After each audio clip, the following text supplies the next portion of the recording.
ఇంట్లోనూ శత్రువులే, ఇంటి బయట కూడా శత్రువులే. ఎవరు ఎటువైపు నుంచి విరుచుకు పడతారో పాకిస్తాన్కు అర్థం కావడం లేదు. నిద్ర లేచినా, నిద్రలో ఉన్న బాంబు పేలుళ్లు, తుపాకీ తూటాల వర్షానికి పాలకులు, ప్రజలు ఉలిక్కి పడుతున్న పరిస్థితి.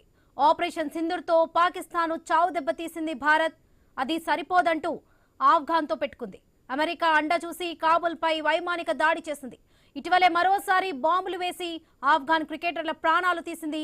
ఈ రెండు చర్యలకు ఆఫ్ఘాన్లోని తాలిబాన్ సైన్యం పాకిస్తాన్కు గట్టిగానే జవాబిచ్చింది.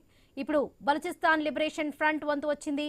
పాకిస్తాన్ సైనికులే లక్ష్యంగా వారు వెళ్తున్న వాహనంపై బాంబుల వర్షం కురిపించింది. బలూచిస్తాన్ లిబరేషన్ ఫ్రంట్ చేసిన ఈ మెరుపు దాడిలో 5 పాక్ సైనికులు చనిపోయారు.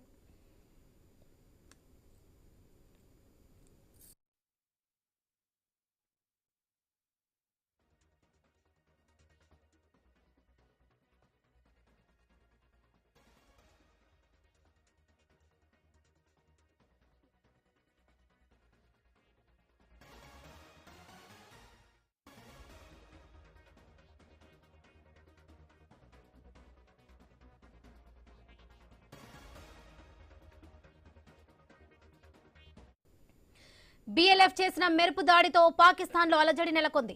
ఎవరు ఎటు నుంచి దాడి చేస్తారో తెలియక కంగారు పడుతున్నారు పాక్ నేతలు.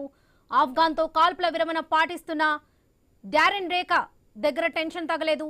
పాక్ ఎలాంటి కవ్వింపు చర్యలకు దిగినా భీకరంగా విరుచుకుపడేందుకు తాలిబాన్లోని నిష్ణాస్తులైన ప్రత్యేక యుద్ధ సైనికులు తుపాకులను పాక్ వైపు గురిపెట్టి కూర్చున్నారు.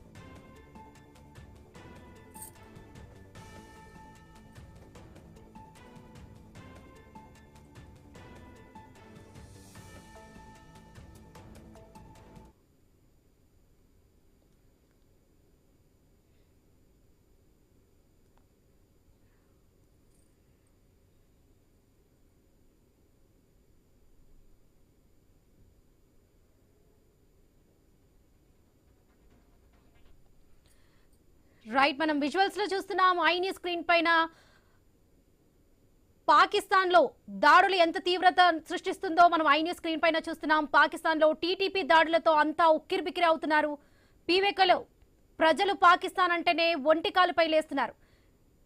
లాహోర్, ఇస్లామాబాద్ వంటి నగరాల్లో కూడా దాడులు, ఆత్మాహుతి పేలులు ప్రజల ప్రాణాలు తీసేస్తున్నాయి. పాక్ నేతలు, ఆర్మీ అధికారులు పాకిస్తాన్ లో అంతా బాగుందని పైకి చెబుతున్నా కూడా మేడిపండు చందంగా ఉంది శత్రు దేశంలోని పరిస్థితులు. ఇక పాకిస్తాన్ దేశ సరిహద్దులతో పాటు పాక్ లో కూడా అశాంతి రాజుకుంటుంది. ఇదే సమయంలో బలూచిస్తాన్ లిబరేషన్ ఫ్రంట్ సైతం జూలు విదిల్చడంతో పాక్ సతమతమవుతుంది.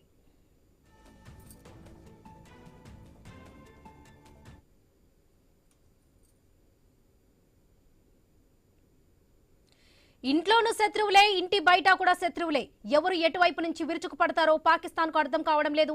నిద్ర లేచినా, నిద్రలో ఉన్నా కూడా బాంబు పేలులు, తుపాకీ తూటాల వర్షానికి పాలకులు, ప్రజలు ఉలిక్కి పడుతున్న పరిస్థితి. ఆపరేషన్ సింధూర్తో పాకిస్తాన్ చావు దెబ్బతీసింది భారత్. అది సరిపోదంటూ ఆఫ్ఘాన్తో పెట్టుకుంది పాకిస్తాన్కి. ఇదే విషయానికి సంబంధించి పూర్తి అప్డేట్స్ మా ఇన్పుట్ ఎడిటర్ శ్రీకాంత్ అందిస్తారు. శ్రీకాంత్. Varalakshmi, good afternoon. నిజానికి పాకిస్తాన్ మీరు అన్నట్టు అల్లకల్లోలం అవుతోంది. ఇంట్లో శత్రువులే, ఇంటి బయట శత్రువులే. పాకిస్తాన్ లో ఉన్నటువంటి ప్రజలు పాకిస్తాన్ ప్రభుత్వాన్ని వ్యతిరేకిస్తున్నారు. మరోవైపు పక్కనే ఉన్నటువంటి బెలూచిస్తాన్ పాకిస్తాన్ మీద ఎప్పుడు తుపాకీ తూట ఎక్కుపెట్టి కూర్చుంది. అటు ఆఫ్ఘనిస్తాన్ ఇప్పటికైతే ఆఫ్ఘనిస్తాన్ పైన దాడులు చేసి అక్కడ 4 దేశీ క్రికెటర్లు చనిపోయారు. చావులకు కారణమైంది పాకిస్తాన్. సీజ్ ఫైర్ ఒప్పందాన్ని 48 గంటల తర్వాత దాన్ని కంటిన్యూ చేసేటువంటి క్రమంలో వెంటనే పాకిస్తాన్ దాడులు చేసింది. దాని తర్వాత కూడా ఇరు దేశాలు రద్దయినా గానీ సో ఎప్పటికైనా పాకిస్తాన్ మాత్రం ఖచ్చితంగా అటు టీటీపీ దాడులు మాత్రం నడుస్తూనే ఉన్నాయి. పీఓకేలో ఉన్నటువంటి ప్రజలు మొత్తం కూడా పాకిస్తాన్ పైన అల్లర్లు చేస్తున్నారు, పాకిస్తాన్ పైన తిరగబడుతున్నారు. ఇప్పటికే అటు లాహోర్ గానీ, ఇస్లామాబాద్ లాంటి నగరాల్లో కూడా దాడులు జరుగుతున్నాయి, ఆత్మాహుతి పేలుళ్లు జరుగుతున్నాయి, ప్రజల ప్రాణాలు పోతున్నాయి. మరోవైపు ఆర్మీ అధికారులు కూడా పాకిస్తాన్ లో ఉన్నటువంటి ప్రజల పైన తిరగబడి వాళ్ళపైన కాల్పులు జరుపుతున్నారు. సొంత ప్రజల్నే చంపుకునేటువంటి పరిస్థితికి వస్తోంది.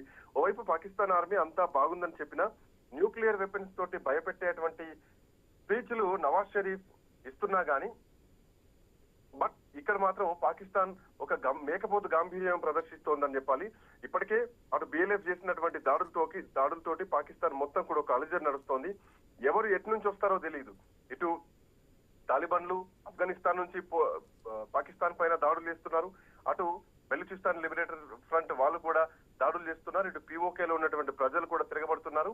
సో ఒక్క అమెరికా అండదండలు చూసుకొని పాకిస్తాన్ ఈ రోజు ఆఫ్ఘనిస్తాన్ పైన దాడులు చేసినా, ఇండైరెక్ట్ గా భారత్ ను అణుబాంబులను బెదిరించినా గానీ భారత్ సత్తా ముందు ఎట్టి పరిస్థితుల్లో పాకిస్తాన్ నిల్చోదు. అమెరికాకు కూడా తెలుసు భారత్ ను ఢీకొట్టడం అంత ఈజీ కాదు అన్నటువంటి విషయం. సో అందుకే ఇట్లాంటి కవ్వింపు చర్యలకు పాకిస్తాన్ దిగుతోంది.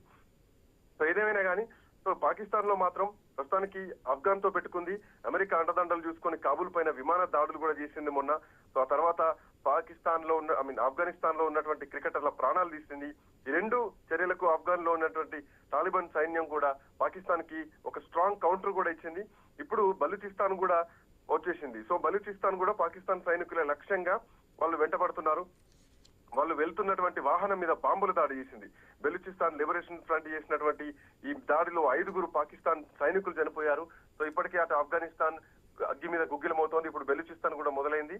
ఒకవేళ ఏమాత్రం అటు ఇటు కవ్వింపు చర్యలకు దిగినా భారత్ ఆపరేషన్ సింధూర్ ని 2.0 స్టార్ట్ చేయడానికి కూడా ముందుగా ఉంది. సో ఎటు తిరిగి పాకిస్తాన్ కు మొత్తం ప్రపంచంలో కూడా ఉగ్రవాద దేశంగా ముద్ర పడిపోయింది. ఇప్పుడు పాకిస్తాన్ సొంత దేశంలోనే ఉండలేనటువంటి పరిస్థితి. సో భౌగోళికంగా ఇంకా భారతదేశం విషయంలో ముందడుగు వేస్తే భౌగోళికంగా పాకిస్తాన్ కనుమరుగవడం మాత్రం ఖాయం Varalakshmi. Right Srikanth, thank you.